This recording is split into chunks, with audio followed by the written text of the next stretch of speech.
식당 봉사하는 권사님들 휴식을 좀 드리고요. 우리 목장별로 또 우리 섬기고 있습니다. 오늘은 이은별 집사님께서 남편 생일 감사로, 그리고 오늘은 또 코람데오 목장이 식당을 섬겨주고 계시고, 다음 주에는 마마무 목장이 섬겨주도록 하겠습니다. 여러분 모두를 축복합니다. 자, 하나님 말씀 함께 나누겠습니다. 오늘 우리에게 주시는 말씀은 시편 63편의 말씀입니다.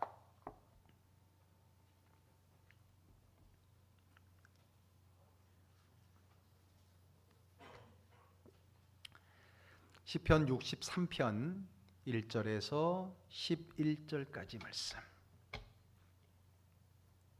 자, 한 목소리를 읽습니다.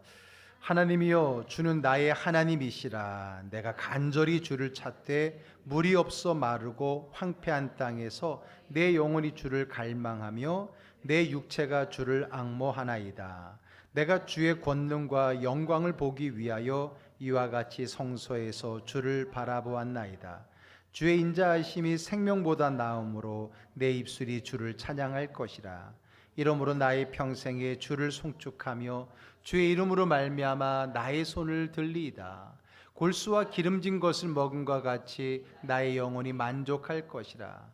나의 입이 기쁜 입술로 주를 찬송하되 내가 나의 침상에서 주를 기억하며 새벽에 주의 말씀을 작은 소리로 읊조릴 때에 하오리니 주는 나의 도움이 되셨습니다. 내가 주의 날개 그늘에서 즐겁게 부르리이다. 나의 영혼이 주를 가까이 따르니 주의 오른손이 나를 붙드시거니와 나의 영혼을 찾아 멸하려 하는 그들은 땅 깊은 곳에 들어가며 칼의 세력에 넘겨져 승냥이의 먹이가 되리이다.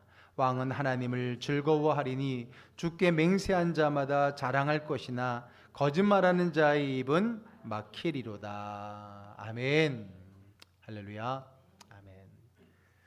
오늘 주일 예배 참여한 여러분들을 주의 이름으로 환영하고 축복합니다. 오늘도 이 예배의 주인공, 이 예배의 은혜의 주인공들 다 되시기를 주의 이름으로 축복합니다. 아멘. 비와 무더위가 이어지는 우리 한여름입니다. 이제 장마가 곧 끝나게 되면은 이어서 또 본격적인 무더위가 시작이 되겠죠. 지난주에 장마를 이야기하면서 장마는 정체전선, 장마전선, 한랜전선, 온난전선이 딱 만나가고 서로 힘겨루하게 하면서 그 안에서 비가 내린다 그랬잖아요. 자, 그러다가 이제 남쪽에 그 따뜻한 기운이, 즉 온난전선이 더 강해져서 한랜전선을 저 북쪽으로 밀어내게 되면은 이제 본격적인 이 한반도, 우리가 사는 이 땅에 무더위가 이제 시작이 될 겁니다. 자, 장맛비에도 우리 지난주에 물폭탄 같은 아주 그냥 뭐랄까요, 극단적인 표현의 그런 어떤 비도 있는 것처럼 더위도 그런 것 같아요. 폭염, 불볕더위, 살인더위, 막 그런 뭐 자극적인 그런 표현들로 표현하는 그런 어떤 더위가 우리 가운데도 많이 나타나게 되어지죠.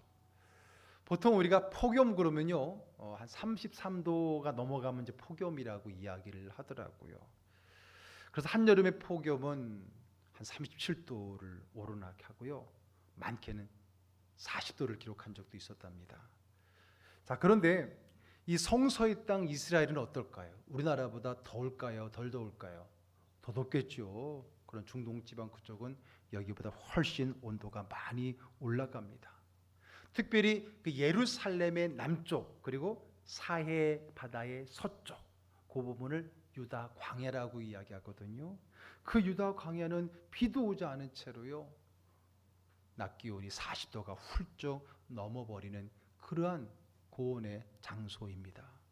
그 뜨거운 태양 아래 척박한 땅, 메마른 땅, 광야라고 그러죠. 그 광야가 바로 오늘 말씀, 무더위라는 주제의 말씀의 자리, 광야입니다. 광야는 사람이 살기 힘든 곳이죠. 왜? 물이 없고. 그렇죠? 그러다 보니까 이 광야는 힘든 삶을 의미하기도 하고 고난을 의미하는 고난의 자리입니다. 자, 그런데 이 고난과 어려움을 상징하는 이 광야는 사실 하나님의 사람들에게는 참 중요한 의미로 사용이 되어집니다. 자, 이스라엘 민족 자체도요, 결국 이 광야를 통해 세워졌다고 해도 과언이 아닙니다. 왜냐하면 이스라엘 민족이라는 것은 출애굽 공동체가 그들의 이스라엘 민족의 조상이거든요. 출애굽 공동체. 그 출애굽은 광야에서 나와서 40년간의 광야를 걸쳐서 가나안 땅에 정착한 민족이잖아요. 그러니까 가나안 땅에 정착하기 전에 그들이 건너왔던 광야의 40년, 그게 결국은 이스라엘 민족의 시작, 이스라엘 민족을 만든 시간이었다라고 봅니다. 그래서 결국은 또 가나안 땅에 정착해서도요, 하나님께서는 이 유다 광야와 같은 그 광야를 통해서 여전히 하나님의 사람들을 세워가고 다듬어가고 훈련하는 것을 많이 보게 됩니다. 그래서 대표적인 구약의 그 사람이 바로 오늘의 주인공인 다윗이거든요. 다윗. 그 다윗도 유다 광야라는 이 광야의 그런 사건을 통해서 정말 하나님이 마지막에 하나님 마음에 합한 자라고 하는 그런 믿음의 위인으로 세워지는 그런 과정의 훈련을 받았었던 겁니다.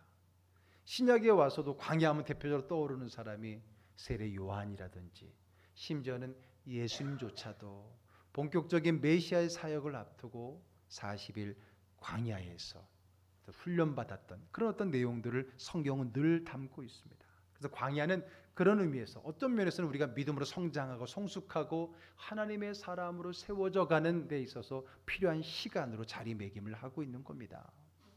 자, 그중에 오늘 이 무더위라는 주제의 본문은 다름 아닌 다윗 왕이 경험했던 광야, 다윗의 광야입니다. 자, 그런데 오늘 본문은 다름 아닌 시편이 있잖아요. 오늘 시편 63편, 우리 새벽마다 시편을 묵상하기 때문에 많이 익숙할 거고요. 또 표제어라는 말 이제 알아듣죠? 그 시편을 시작하기 전에 이 시편이 누구의 시고 어떤 가락에 받쳐 부를 건지를 요약 설명해 놓는 그런 어떤 지침, 그게 표제어라고 그랬잖아요. 오늘 63편 앞에도 표제어가 있는데 뭐라고 쓰여 있나요? 다윗의 시, 유다 광야에 있을 때에라고 말합니다. 저 시편 63편은 다윗이 어디에 있을 때에, 광야에 있을 때에, 유다 광야에서 지은 시, 노래라고 하는 거예요. 그럼 다윗이 언제 광야에 있었나요? 왜 광야에 있었나요? 그곳에서 무엇을 했던가요? 그런 질문을 던져야 되지 않습니까? 그러면 그 질문을 어디서 찾아보냐면 사무엘상으로 갑니다. 사무엘상의 23장 앞뒤로 보게 되면은 이제 다윗이 광야에 있었던 그런 에피소드 이야기가 등장을 하거든요. 자, 우리가 알다시피 다윗은요, 골리앗과 싸워 이기면서 이제는 그 민족의 장수로 도각이 됩니다. 그렇죠?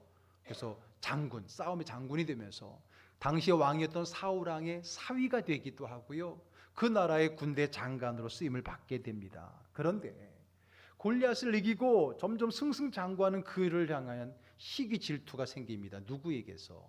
바로 왕인 사울에게서. 그 왕이 다윗을 시기 질투하게 되는 거예요. 왜? 사람들의 인기가 자기보다는 다윗에게 쏠려 있거든요.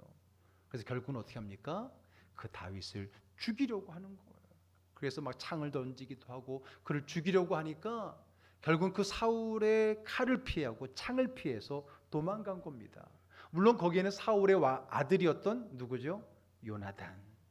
다윗과 아주 끈끈한 우정을 발휘했던 그 요나단의 도움을 통해서 이제는 사울 왕을 피하여 도망을 가게 되는데, 결국 어디까지 도망을 가는가? 바로 이런 극한 땅 유다 광야까지 숨어서 들어가게 되었던 겁니다.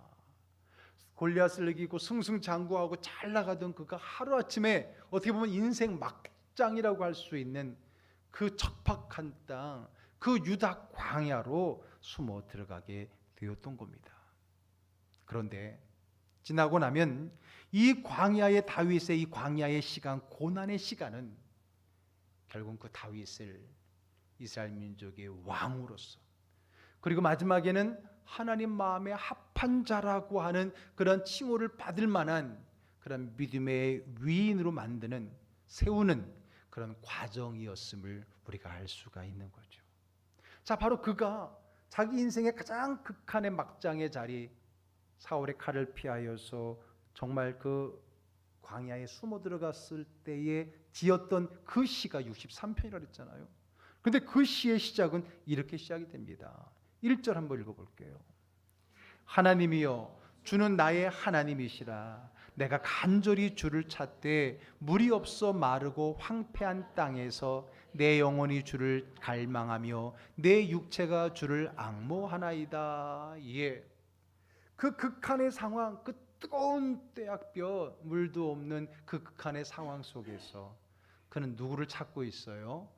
하나님을 찾고 있는 겁니다. 그 뜨거운 떼약볕 아래에서 불평, 불만, 원망이 아니라 오히려 하나님을 갈망하고 있는 겁니다. 여러분, 그 뜨거운 한여름의 불볕더위에 목이 마르고 뭐랄까요, 이 혀가 입술이 바짝 타들어가 본 경험이 있습니까? 그런 경험도 한 번씩 있으시겠죠. 여러분, 우리나라에서 제일 더운 지방이 어디일까요? 어디일까요? 많이들 아시죠? 대구 맞아요. 우리나라의 기상관측 이후로 하루 기온이 제일 높았던 그 기록들이 1위부터 10위까지 있는 것을 제가 봤거든요. 우리나라에서 기상관측 기온 관측 이후로 제일 뜨거웠던 날 장소는 어디였는가? 1940년이었던 것 같은데 대구입니다. 무려 40도까지 올라갔던 기록이 있어요. 근데 1위부터 10위까지에 보니까 대구가 6번 들어가 있어요. 그러니까 늘 대구가 그 기록을 갈아치웠던 거였어요. 뭐 39.8도, 39.7도 하면서 대구가 제일 덥더라고요. 근데 그 10위 중에 또 한 군데가 있는데 영천, 대구 옆에 영천 아시나요? 예, 경북 영천도 거기 10위 안에 들어갑니다. 제가 왜 영천을 얘기하냐면 제가 군생활 처음을 거기서 시작을 했거든요. 제가 1990년에 거기 훈련을 받기 위해 갔는데 언제 갔냐? 8월 첫 주에 갔어요. 그날이 얼마나 더웠는지 처음에 딱 들어가게 되면은 바로 이제 막 나눠주고 입소식을 하는데요. 근데 입소식을 너무 더워서 실내에서 했어요. 그런데 알고 보니까 이때까지 비가 오기 전에 실내에서 해본 적이 없대요. 근데 얼마나 더웠으면은 실내에서 했을까? 그렇게 더울 때 들어갔는데 그 후로 8월 거의 9월 중순까지 제가 훈련을 받는데 땀 흘린 기억밖에 없어요. 제가 사실 땀 많이 흘리는 편이 아닌데 하대 밥 먹을 때도 그렇고 하대 머리끝부터 발까지 땀이 얼마나 많이 나는지 그때 이렇게 덥구나. 근데 더위의 진수를 제가 그때 만났던 거 아닙니까? 그래서 군인들 옆에 수통이 있잖아요. 이 수통이 금방 바닥에 날 정도로 얼마나 더울 때.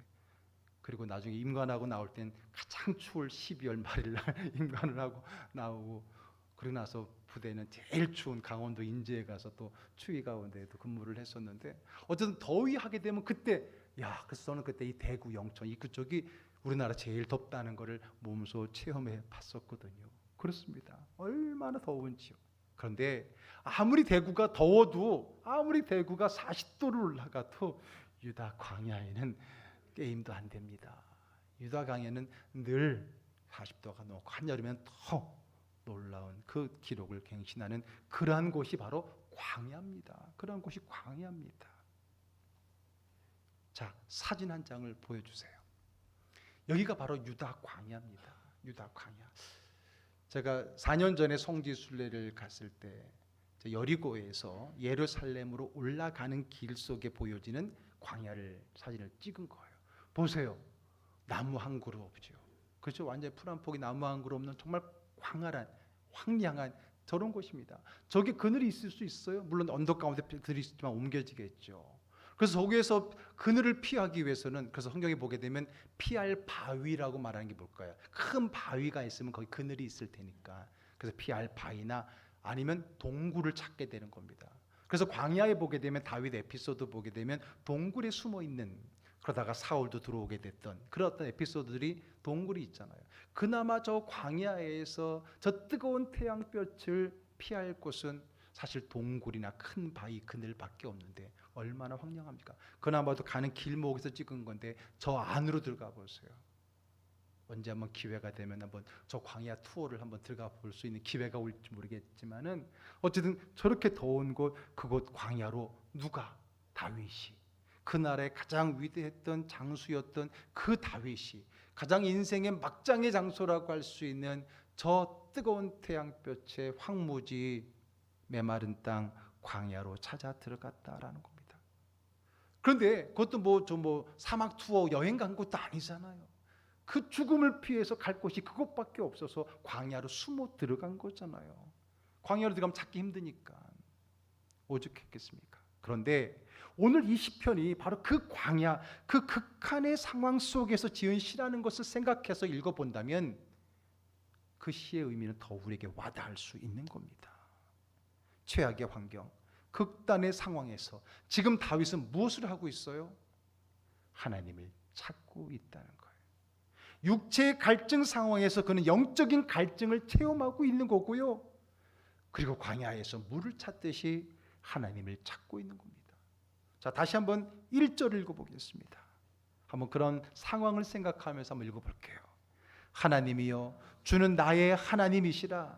내가 간절히 주를 찾되 물이 없어 마르고 황폐한 땅에서 내 영혼이 주를 갈망하며 내 육체가 주를 앙모하나이다. 저 극한의 그 메마른 땅, 물이 없는 땅, 그곳에서 그 어떤 입이 타들어가는 그 갈증의 상황에서 그는 뭐라고 말하고 있습니까? 내 영혼이 주를 갈망한다라고 고백하고 있는 겁니다. 물이 없어 마르고 황폐한 땅, 이 광야, 이 무더위 속에서 그는 오히려 내 영혼이 하나님을 갈망한다며 영적인 갈급함을 노래하고 있는 겁니다. 그렇습니다. 여러분, 우리는요, 이런 극한 상황, 메마른 상황에서 오히려 주를 찾게 되어지는 경우를 보게 됐죠. 그러므로 이 광야를 대표하는 우리의 고난의 삶이란, 고난의 자리는 사실은 알고 보면 하나님을 찾고 만나는 영성의 자리가 되는 것을 볼 수 있습니다. 한번 여러분 자신을 돌아보세요. 솔직히 한번 생각해 보세요. 내가 정말 믿음을 하나님 앞에 간절히 찾았던 때가 언제일까요? 살만할 때, 아무런 염려, 걱정, 근심 없을 때 내가 그렇게 하나님 부르짖어 열심히 찾았습니까?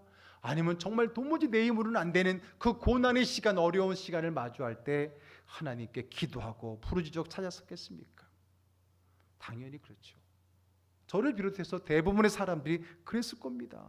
그렇다면 그 고난의 장소, 광야로 비유되는 그 장소야말로 내 영혼이 하나님을 찾는 영적인 갈급함을 드러낼 수 있는 은혜의 자리가 아닐까요?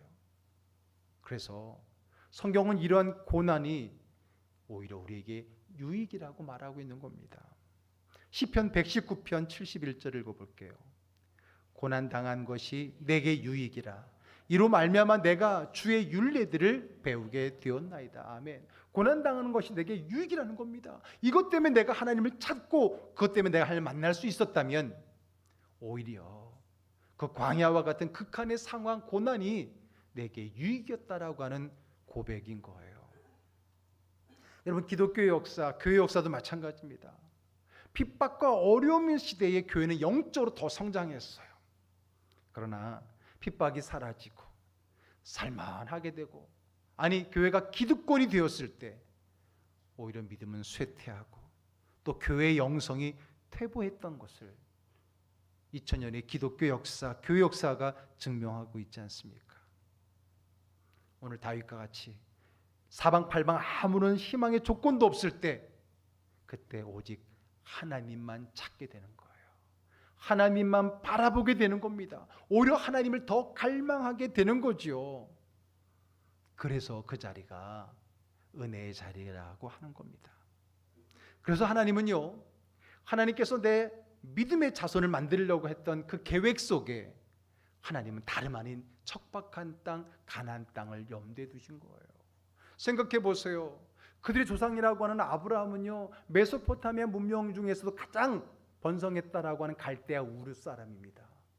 그 화려한 문명지, 메소포타미아 문명의 중심지에서 끄집어냈잖아요.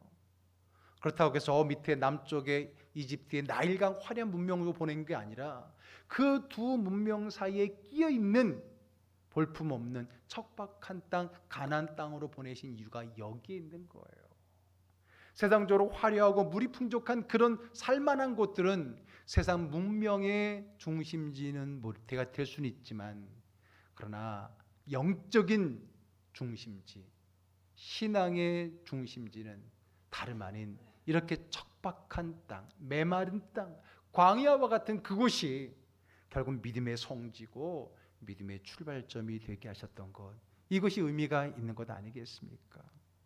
세상의 눈으로 본다면요, 이 가나안 땅은 더군다나 북쪽의 메소포타미아 문명의 두 강 사이, 그리고 남쪽의 이집트 문명의 나일강을 바라보면 그거에 비하면 이거는 세속말로 똥땅입니다. 똥땅이에요. 가보면 아시겠지만. 그러나 하나님의 눈, 영적인 눈으로 본다면 오히려 그것이 거룩한 땅이에요. 축복의 땅입니다. 그래서 이 가나안 땅, 이스라엘 땅을 간단하게 영어로 더 홀리랜드, 거룩한 땅이라고 말하는 겁니다. 그 척박한 땅이 신앙의 중심지가 된 의미가 있는 거예요. 마찬가지로 우리 삶 속에도 화려하고 빛나는 어떤 순간도 있겠지만, 그러나 우리 영성과 우리 신앙의 그 어떤 발생지, 그 신앙의 중심, 내가 하나님을 간절히 찾고 만났던 그 기억의 역사는 어떻게 보면 우리의 역사 속에도 광야와 같은 고난의 시간이었던 것을 생각해 볼 수 있는 겁니다.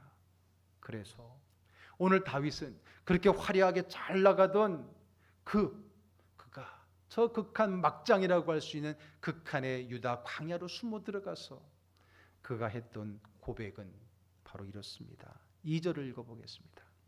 내가 주의 권능과 영광을 보기 위하여 이와 같이 성소에서 주를 바라보았나이다. 아멘.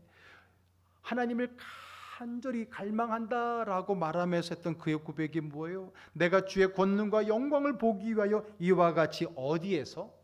성소에서 주를 바라보았나이다. 성소에서 내가 있는 곳이잖아요. 그렇지만 어디 있는 거예요 지금? 다윗이 광야에 있잖아요.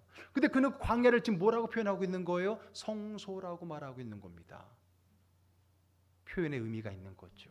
그는 지금 극한의 상황 속에 있으면서 그 상황을 성소라고 표현하고 있는 겁니다. 맞습니다. 그 광야가 그에게는 성소예요. 뭐가 성소란 말은 무슨 말이에요? 거룩한 곳이라는 거예요. 어디가 거룩한 곳입니까? 하나님의 임재가 있는 곳이 거룩한 곳이에요. 그래서 성전이라고 이야기하는 거잖아요. 그렇습니다. 오늘 이 광야, 세상으로 보면 너무나 극한의 극단적인 어려운 고난의 상황이고 자리인지 모르지만은, 그러나 영적인 눈으로 바라봤을 때 거기가 성소라는 거예요. 성전입니다. 하나님이 계신 곳, 하나님을 찾고 만날 수 있는 곳이라는 겁니다. 다윗은 지금 이곳 광야야말로 내가 하나님을 간절히 찾고 만나는 성소요, 성전이요, 교회라고 고백하고 있는 겁니다. 여러분들 그렇게 고백할 수 있어요? 힘들고 어려운 그 상황, 그 자리가 성소이므로 하나님 앞에 성소이라고 고백할 수 있냐는 거예요. 그리고 보니까 이 다윗의 이 찬양, 다름도 아닌 이 광야에서 부르는 이 찬양이 얼마나 위대한지를 볼 수 있죠. 그래서 우리는 광야를 가리켜서 광야 교회, 광야 학교, 광야 훈련소라고 비유하기도 합니다. 지난달 우리 모세 뭐뭐 앞에서다 시리즈 했었잖아요. 우리 지난달 설교 시리즈의 주인공이었던 모세도 그렇잖아요. 하나님이 그를 쓰시기 위해서 광야에서 40년간을 훈련시키잖아요. 그 40년 광야 훈련을 통하고 나서 그가 어떻게 해요? 이스라엘 민족을 또 광야에서 인도하는 광야 가이더가 되지 않습니까? 이렇게 하나님은 하나님의 사람으로 세우기 위한 그 과정 속에서 이 광야라고 하는 환경을 아주 적절하게 활용하게 되고요. 이 광야를 통해서 그만큼 우리는 하나님과 더 가까워지는 영적인 영성의 체험을 누리게 되는 겁니다. 심지어 예수님께서도 본격적인 메시아 사역을 시작하시기 전에 바로 유다 광야에서 40일간 금식을 하시고 그의 사역을 시작하셨던 것을 볼 수 있습니다. 지나고 나면 그 힘들고 어려웠던 광야의 체험이 결국 지나고 나면 내 영성, 내 믿음의 근육이 되었음을 알 수 있습니다. 지금은 이 극한의 상황과 이 메마른 땅과 어떻게 보면 그 힘든 상황이 지치고 힘들고 어렵고 힘들게 하지만은, 그러나 머지않아 우리의 영성의 근육이 된다라는 거죠. 다윗도 이 광야의 과정과 훈련이 있었기 때문에 그가 이스라엘의 통일왕국의 왕이 될 뿐만 아니라 마지막 하나님 앞에 하나님 마음에 합한 자라고 하는 칭호를 받게 되었던 겁니다.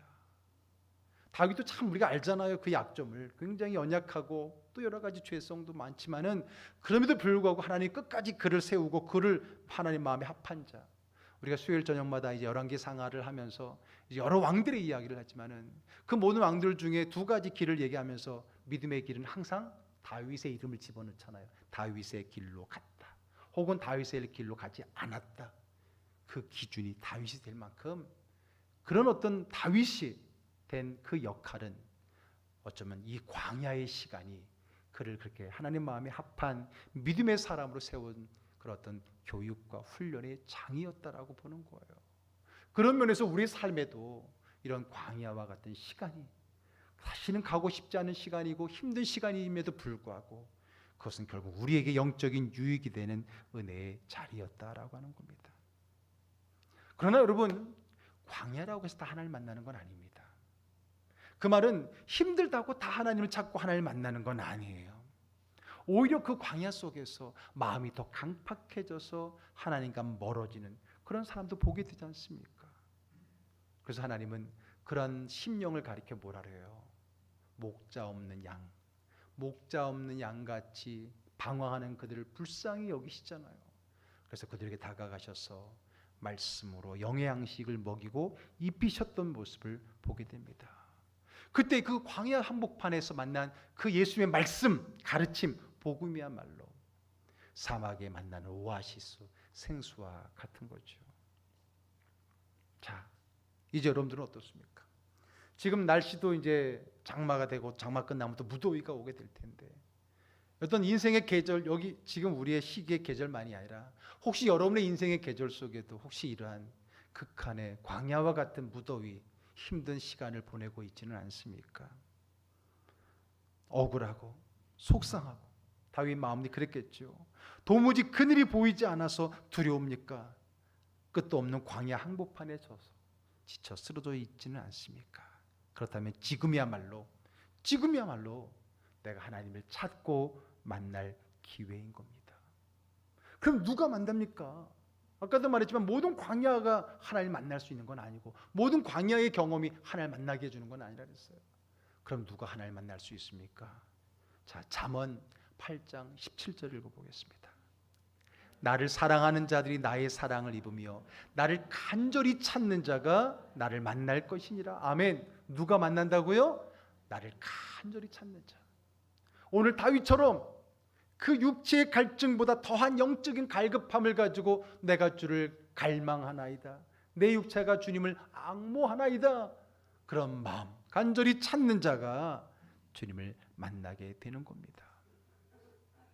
여러분, 우리 한국 사람들이 뭔가 놀라면 아이고 그러죠. 아이고 그러고 믿는 사람은 거기에다가 한 단어를 더 넣겠죠. 아이고 하나님, 주여라고도 하지만 아이고 하나님 그렇게 말하죠. 우리나라 사람은 아이고 하나님 그러잖아요. 여러분, 아이고 하나님 하고 가슴 철렁이거나 놀라거나 힘들 때가 있었잖아요. 그때 제가 여러분들에게 알려드릴게요. 그때 여러분들은 아이고 하셔도 돼요. 근데 그때 아이고는요 영어입니다. 나는 고 간다. 누구에게로? 하나님께로. 알겠죠? 아이고 하나님 이러지 말고 아이고 하나님 나는 하나님께로 갑니다. 별로 와닿지 않아요? 아이고 하나님. 그리고 가슴 철렁이고 그냥 극한의 공포 속에 빠지지 말고 아이고 하나님 저는 하나님께로 가렵니다. 저는 하나님만 바라보렵니다. 이 극한의 광야에서 저는 하나님을 갈망합니다. 그렇게 기도할 수 있는 여러분 되기를 주의로 축복합니다. 아이고 하나님 이렇게 하지 말고 아이고 하나님 한번 해볼까요? 시작. 아이고 하나님 아이고 하나님 이러지 말고 아이고 하나님 저는 하나님께 갑니다. 저는 하나님만 바라봅니다. 하나님만 기대합니다. 하나님만 갈망합니다. 말할 때 그 자리에서 영혼의 샘이 터져나옴을 경험하게 될 줄로 분명히 믿습니다. 그래요. 그러면 그 시간 그 상황이야말로 오늘 다윗의 고백처럼 광야가 아니라 뭐가 돼요? 성소가 되는 거예요. 그 광야가 하나님을 만나는 성소가 되고 내 영성의 자리가 되는 겁니다. 그리할 때 다윗이 그 자리에서 뭘 합니까? 찬양을 하게 되는 거예요. 자, 3절과 4절을 읽어보겠습니다. 주의 인자하심이 생명보다 나음으로 내 입술이 주를 찬양할 것이다. 이러므로 나의 평생에 주를 송축하며 주의 이름으로 말미암아 나의 손을 들리다. 아멘. 여러분, 지금 이 찬양 우리가 복음성가로 바꿔 많이 부르잖아요. 예? 주의 인자하심이 생명보다 하고 막 기쁘게 찬양하잖아요. 근데 여러분, 그 찬양이 어디서 만들어졌다는 거예요? 왕궁에서 만든 게 아닙니다. 그냥 피아노 앞에 앉아갖고 막 악상이 떠오른다 그러고 만든 찬양이 아니라니까. 어디에서? 광야에서. 언제? 사울왕에 쫓겨왔고 언제 죽을지 모르고 사울의 칼에 죽던가 아니면 광야에서 굶어 죽던가 하는 그 극한 막장의 상황 속에서 그가 지은 찬양 가사예요. 여러분, 놀랍지 않습니까? 오늘의 이 찬양의 이 시가 위대하지 않습니까? 화려한 궁전에서 시원한 바람 속에서 맛있는 과일을 먹어가면서 악상이 떠올라서 지은 시가 아니라 언제 죽을지 모르는 그 극한의 광야 속에서 지어낸 그의 찬양의 가사라고 하는 겁니다. 오늘 광야라는 이 험난한 힘든 어려운 상황 속에 하나님을 간절히 찾을 때 그 자리가 성소, 성전이 되고 그곳에서 하나님을 향한 이런 위대한 찬양이 흘러나오게 되는 겁니다. 그래서 광야는 하나님을 만나는 자리이고 하나님께 예배하며 찬양하는 자리인 겁니다. 여러분, 오늘 주보에 2페이지에 찬양 한 곡을 넣어놨죠. 광야라는 찬양, 광야를 지나며 찬양했어요. 왜 나를 깊은 어둠 속에 홀로 두시는지, 어두운 밤은 왜 그리 길었는지, 나를 고독하게 나를 낮아지게 세상 어디도 기댈 곳이 없게 하셨네. 광야에 서 있네. 주님만 내 도움이 되시고 같이 할게요. 주님만 내 도움이 되시고 주님만 내 빛이 되시는, 주님만 내 친구 되시는 광야. 주님 손 놓고는 단 하루도 살 수 없는 곳 광야에 서 있네. 반주 한번 넣고 할 거야. 아까 반주 중간에 들어와서 서로 안 맞았어. 다시 한번. 좀 어렵습니다. 그러니까 반주 따라가면 안 되고 반주가 우리를 따라와야 돼요. 왜 나를 깊은 어둠 속에 홀로 두시는지, 어둠 밤 왜 그리 길었는지, 나를 고독하게 나를 낮아지게 세상 어디도 기댈 곳이 없게 하셨네. 광야에 서 있네. 주님만 내 도움이 되시고 주님만 내 도움이 되시고 주님만 내 빛이 되시는, 주님만 내 친구 되시는 광야. 주님 손 놓고는 단 하루도 살 수 없는 곳 광야에 서 있네. 아멘. 그렇습니다. 여러분, 혹시 이 광야에 서 있습니까? 앞길도 꽉 막히고 아무런 물도 공급받을 수 없는 인생의 막장과 같은 이 극한의 상황, 무더위 속에 여러분 계십니까? 그때 너무 낙심하지 말고 절망하지 말고 힘겨워하지 말고 오늘 다윗이 그 막장의 자리에서 불렀던 위대한 시편 63편을 묵상하시길 바랍니다. 그는 그곳에서 극한의 갈증이 있음에도 불구하고 오히려 내 영혼이 주님을 찾기에 더 갈망했던 그 영성의 고백을 일어났던 곳, 그는 그곳 광야를 성소라고 말하면서 이 성소에서 내가 주를 바라본다고 말하며 다른 곳도 아닌 그 극한의 자리에서 하나님을 찬양했던 것을 보게 됩니다. 오늘 이 장지숙 씨, 우리 전에 다니엘 기도에 나왔던 그분이잖아요. 그분의 어떤 고단했던 그 삶의 간증을 듣고 나니까 더 와닿았었잖아요. 우리 삶에도 이런 광야를 지나는 그 어려움이 있을 때 오늘 이 시편 63편 그리고 다윗의 기도, 더 나아가서 우리 광야에 지나며의 찬양이 여러분에게 힘이 되기를 바랍니다. 왜 나를 깊은 어둠 속에 홀로 두셨는지, 어두운 밤은 왜 그리 길었는지, 나를 고독하게 나를 낮아지게 세상 어디도 기댈 곳이 없게 하셨네. 참 어디에도 기댈 곳이 없게 하셨다. 광야에 서 있습니다. 후반부를 보세요. 주님만 내 도움이 되시고 주님만 내 빛이 되시며, 그냥 주님은이 아니라 주님만이잖아요.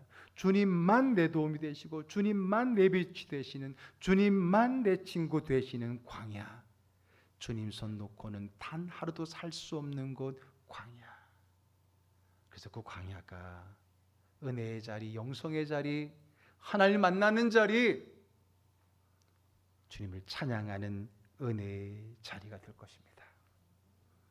여러분, 이제 장마가 그치면 무더위가 시작이 된다 그랬잖아요. 그 무더울 때 힘들고 어렵지만은 오늘 이 말씀으로 잘 이겨낼 수 있기를 축복합니다. 더 나아가서 우리 인생에 마주하게 될 그 극한의 무더위가 올 텐데, 혹은 그 길을 걸어가고 있을 텐데, 그때도 지치지 말고 오늘 말씀을 묵상하면서 내 인생에 어떤 광야를 만나도 오히려 더 주님을 가까이 찾고 만나는 저와 여러분, 광야의 승리자, 예배자의 삶을 사는 저와 여러분 되기를 주의 이름으로 축복합니다.